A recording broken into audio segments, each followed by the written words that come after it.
दोस्तों नमस्कार। 4 PM गुजरात और दस्तक में आप सबका बहुत बहुत स्वागत है। मैं हूं आपका दोस्त मयूर जानी और खबर जो है आपको कुछ ऐसी सुनाने जा रहे हैं कि इसमें हो सकता है 3-4 खबरें जो है मिक्स हो जाए। मिक्स मतलब एक के बाद एक के बाद एक, ऐसे मिक्स नहीं।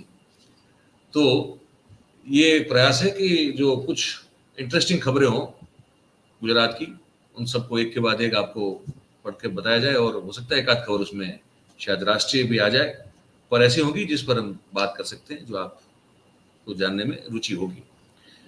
अब सबसे पहली बात ये है कि गुजरात और देश पूरे में, वैसे सिर्फ गुजरात की बात नहीं है, देश में भी हो रहा है, लेकिन गुजरात में हो रहा है तो बताना पड़ेगा गुजरात को लेकर। बिन मौसम की जो बारिश है उसने वैसा इस बार जो है वो हालत खराब कर दी है हम लोगों की यहाँ पे। मतलब कि और किसान की तो आप पूछे मत। और अब फिर से जो है 2 दिन से लगातार बारिश हो रही है।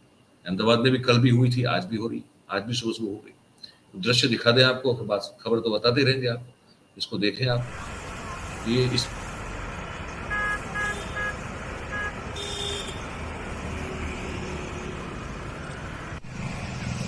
ये ये इतना पानी तो है वो, जब मानसून होता है तब सब भरा हो तो समझ में आता है, लेकिन ये अप्रैल एंड होने की तैयारी में है। मई महीना जहाँ गर्मी चरम पर होती है, गर्मी का पारा वो अब शुरू होने की तैयारी में है और ये हाल जो है हम देख रहे हैं गुजरात में।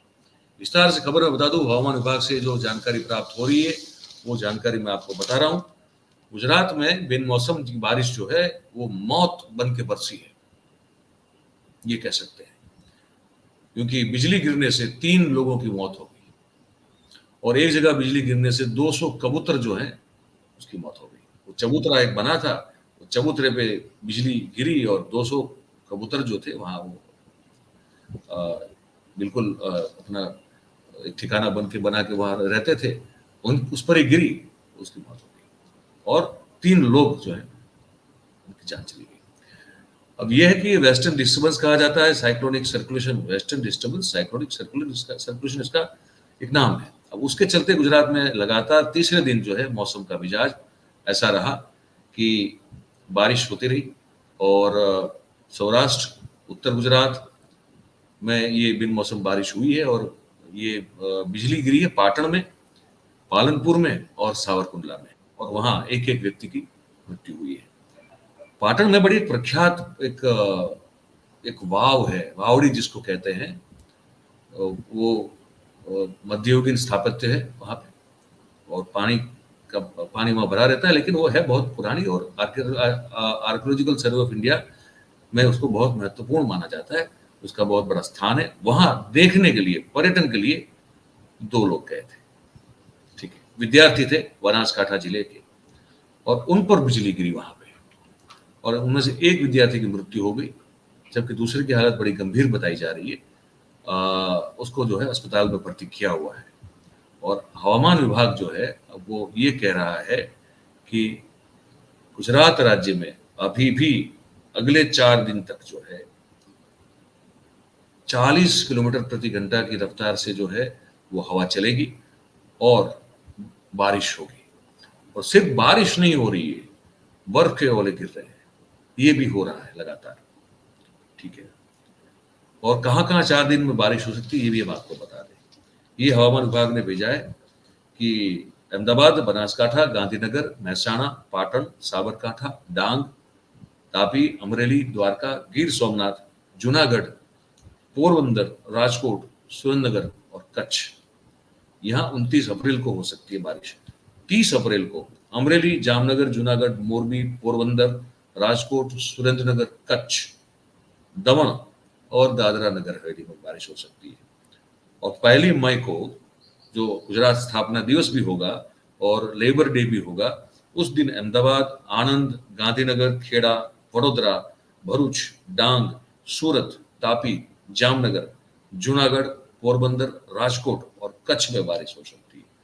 और 2 मई को, 2 मई, अहमदाबाद, अरवली, साबरकांठा, डांग, तापी, अमरेली, भावनगर, बोटाद, राजकोट और कच्छ में बारिश हो सकती है। तो ये हाल है। जहां गर्मी का पारा जो है 45 को क्रॉस करके होना चाहिए था, वहां ह्यूमिडिटी अपने चरम पे दिखाई देती है। 40 किलोमीटर प्रति घंटा की रफ्तार से बारिश, ये हवा चलती है और ये बारिश हो रही है। और उसके चलते अब ये सोचा जा रहा है गुजरात सरकार कि जो प्रधानमंत्री बीमा पाक बीमा फसल योजना जो थी, जिसमें बहुत बड़े भ्रष्टाचार के आरोप विजय रूपाणी सरकार के कार्यकाल के दौरान लगे थे, और उससे फिर गुजरात ने अपने आप को कट ऑफ करके मुख्यमंत्री पाक बीमा फसल बीमा योजना जो है वो जारी की थी।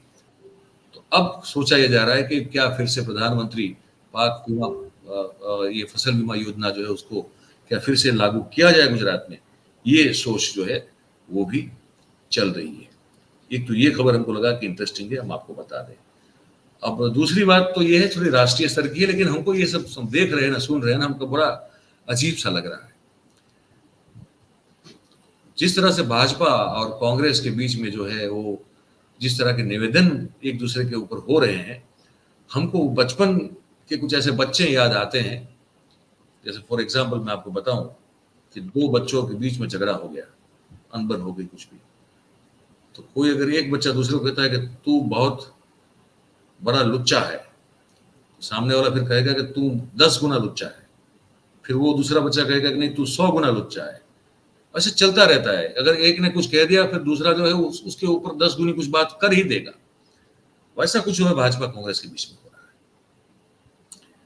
खड़गे ने ये कह दिया कि प्रधानमंत्री मोदी के बारे में कहा कि ये तो जहरीले सांप जैसे हैं, तो भाजपा ने कहा कि हम इसको पीछे थोड़ी रह सकते हैं। उन्होंने भी जो खुल के बयान दे दिया कि सोनिया जो है वो विषकन्या है और पाकिस्तान और चीन की एजेंट है। ये जिनके हाथ में हमने देश की सत्ता सौंपी है, या तो प्रतिपक्ष जो कि सत्ता कभी पा सकता है, इनके बीच में पब्लिक स्पीकिंग का ये हाल है। कैसे इनमें से किसी पे भरोसा कर सकते हैं? ठीक है, ये बड़ी वाहियात बात है, लेकिन हो रही है देश में, क्या करें। अब एक एक्सक्लूसिव खबर जो है, जो दिव्य भास्कर की है, हमारे बहुत अच्छे मित्र हैं दिनेश जोशी, जो बड़े अच्छे पत्रकार हैं, हमारे साथ बहुत लंबा काम किया है। हमने भी उनके साथ बड़ा लंबा काम किया है। और उनकी एक खबर है, वो स्टेट ब्यूरो में काम करते हैं, तो सचिवालय से जुड़ी हुई खबरें उनकी होती हैं। वो खबर हमको लगा कि आप तक पहुंचाना बड़ा जरूरी है, क्योंकि खबर बड़ी इंटरेस्टिंग है। खबर ये है कि अब 2023 दिसंबर से एक प्रोजेक्ट जो है वो उसका अमलीकरण होगा गुजरात में। वो होगा कि राज्य में वीज बिल जो है, इलेक्ट्रिसिटी बिल जो है, उसको प्रीपेड कर दिया जाएगा। मतलब कि आप आगे से पैसा भरो तब जाके आप बिजली इस्तेमाल कर सकते हो। ठीक है। और ये कुल प्रोजेक्ट की जो जो बजट जो फिक्स किया गया है अभी इस वक्त, ये बढ़ेगा फिर से, ये आप लिख के रख लीजिए। लेकिन अभी की बात करें तो 20,482 करोड़ रुपए का ये प्रोजेक्ट है। इस प्रोजेक्ट को राज्य की जो कैबिनेट है उसने परमिशन दे दी है। तो दिनेश जोशी अपनी रिपोर्ट में लिखते हैं कि इस मोबाइल से भी इस वीज बिल को आप भर सकते हैं, प्रीपेड चार्ज जो है आप अपना भर सकते हैं। ठीक है। और अपनी रिपोर्ट में दिनेश जोशी लिखते हैं कि गुजरात में कुछ ही महीनों में वीज बिल जो है वो प्रीपेड हो जाएगा। मतलब कि बिल के को लेकर जितने भी रुपए आप भरोगे, प्रीपेड तो वही होता है, आप प्रीपेड मोबाइल डेटा भी लेते हैं, तो प्रीपेड में यही है कि बस आपने जितना आपको बिजली आपको लेनी है उतना आप पैसा भरो, तो आप बिजली जो है उसका इस्तेमाल कर पाओगे और इसको मोबाइल से भी रिचार्ज कर पाओगे। और दिसंबर 2023 तक स्मार्ट इलेक्ट्रिक मीटर जो है वो लगाना शुरू हो जाएगा। और इसके लिए 20,482 करोड़ रुपए का एक्शन प्लान एक होता है, और प्रोजेक्ट रिपोर्ट जो है उसको गुजरात सरकार की कैबिनेट और केंद्र सरकार ने मंजूरी दे दी है। और जो पहला जो स्मार्ट मीटरिंग के लिए जो खर्च होगा वो 10,602 करोड़ एवं डिस्ट्रीब्यूशन को अच्छा करने के लिए, भाई बीज वितरण प्रणाली तो एक होती है, तो उसको अच्छा करने के लिए, उसका सुधारने के लिए 6,021 करोड़ रुपए की भी उसको भी आवंटित कर दिया गया। ठीक है। और जो विद्युत की एक जो जिसको कहते हैं कि बीज खाद कहते हैं, खाद मतलब कि विच कमी, इस पूरे उसका जो जितनी जरूरत होती है उसमें कमी जो पाई जाती है उसको कम करने के लिए, और पावर लॉस भी इसमें आ जाता है, आप समझ लीजिए। तो उसको कम करने के लिए जो विद्युत प्रणाली है, जो प्रवाह को डिस्ट्रीब्यूट करने की, विद्युत प्रवाह को, तो उसको सुधारने के लिए 603 करोड़ रुपए, और उसको मॉडर्नाइज करने के लिए 2907 करोड़ रुपए का प्रोजेक्ट रिपोर्ट पेश किया गया था, जो अभी मंजूर होना बाकी है। वो एक अलग मामला है, ठीक है।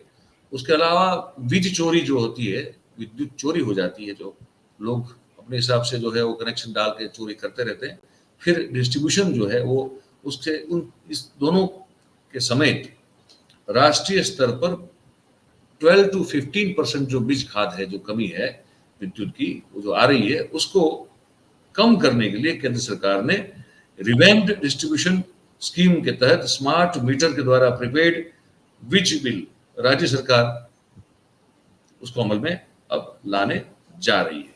आगे दिनेश जोशी लिखते हैं, और मैं आपको बता रहा हूं कि राज्य सरकार इसको ला रही है। और ऊर्जा मंत्री कनु देसाई के साथ भास्कर ने बातचीत की है, तो उन्होंने कहा कि दिसंबर 2023 तक फेज वाइज स्मार्ट मीटर जो है वो लगाने का आयोजन है।